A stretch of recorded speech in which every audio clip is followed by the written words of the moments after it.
Hello guys, gagawa tayo ng cheese pie. Ito ay yung feta na Greek feta. Ito naman xenomysitra, Greek din. At saka ito naman ladoteri from oil, naibabad sa oil itong cheese na ito. So, i-mix natin lahat dito.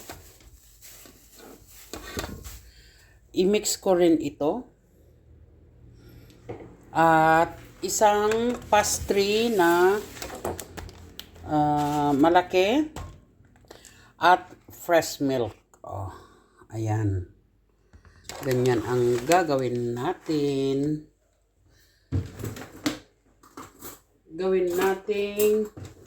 Durugin natin itong, ayan, itong feta na ito. Ganyan. Durugin natin. At ihahalo natin lahat. Aray. Nako. Ito naman cheese na ito. Mix together dito. Imimix ko na dito. Ayan. Ganyan. Ang pagmimix ko. Ayan. Gagamitin ko lahat ito.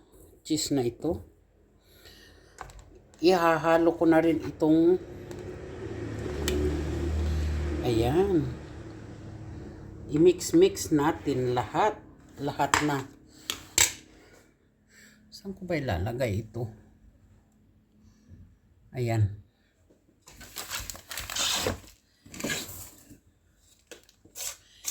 Ito. Ayan.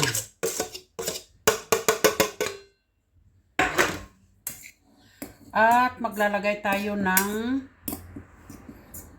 ano bang lalagay natin dito? Malinis kamay ko, ha?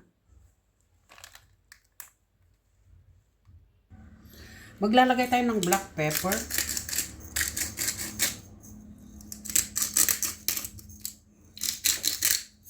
Ayan. At ihalo natin. Ayan. So,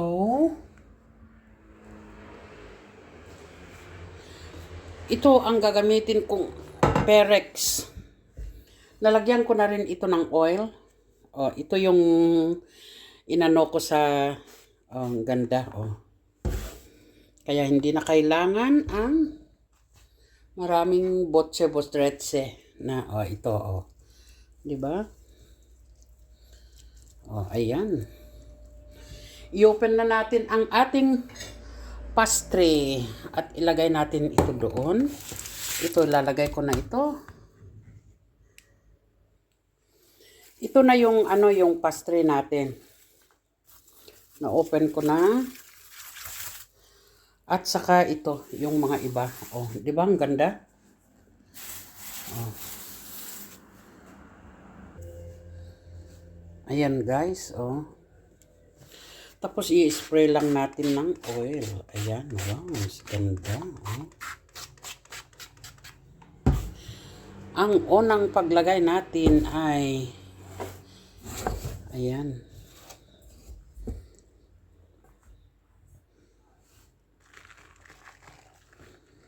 Oh. Lalagay natin ganyan. Tapos, maglalagay ulit tayo ng another patong. Another layer.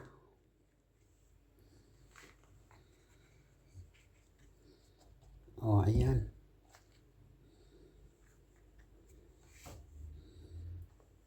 Ayan. So, maglalagay ulit tayo ng another layer. O, another layer. Another spray.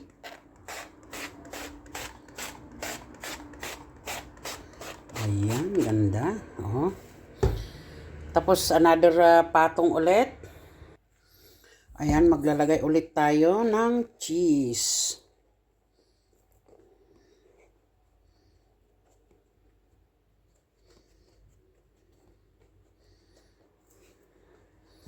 Ayan.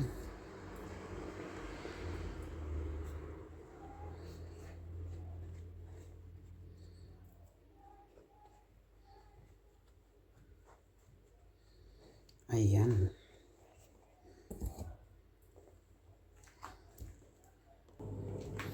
Ayan, another layer ulit. Marami ito. Masarap ito guys, masarap ito.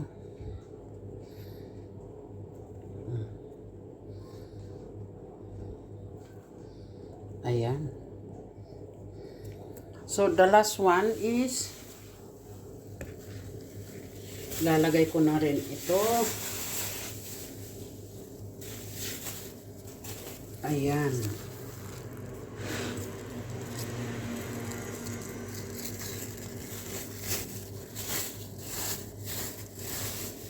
Naku. Tapos ayan, tapos na. Ititiklop natin dito sa gilid na parang lampin. Ganyan lang yan. Oh.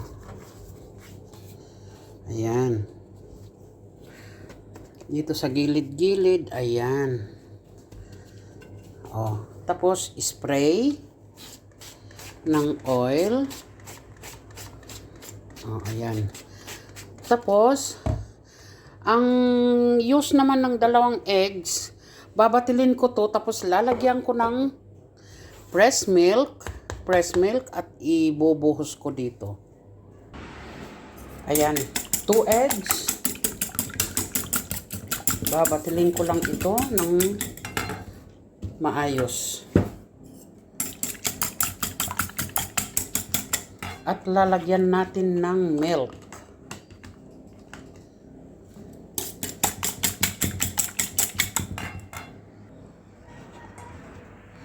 Ayan.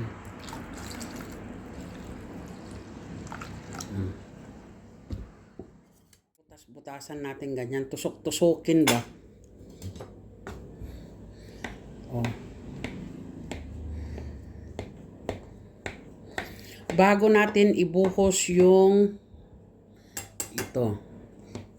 Very easy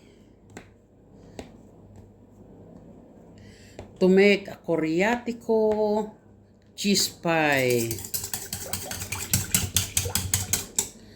Ayan. So ibubuhos na natin guys para ma-absorb niya yung ayan. Ayan na oh. Hayaan lang natin na mag-rest ito ng 20 minutes para ma-absorb niya yung yung gatas papunta sa hanggang doon sa baba. Okay? At naka-ready na rin yung oven ko doon para guys, ready to bake na. Oh, 'di ba? Wala na yung nilagay kong gatas. So it's ready to bake. Ayan, hayaan lang natin maluto ng 45 minutes. Ayan. Ayan, it's ready na. It's ready. Ayan ang Coriatico cheese pie.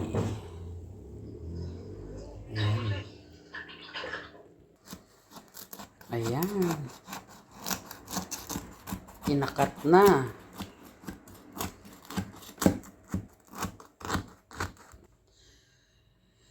Ito na guys, yung teropita na ginawa ko. Cheese pie. Oh, kita nyo?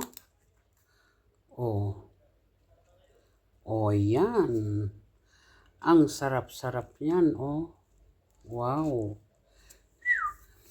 Okay, maraming salamat sa inyong panonood. Ito ay tawag sa Greek ay teropita. Ayan. Maraming salamat sa inyong panonood. Takam na akong kakainin ko yan. So, okay, mega love shout out sa inyong lahat. Bye-bye you!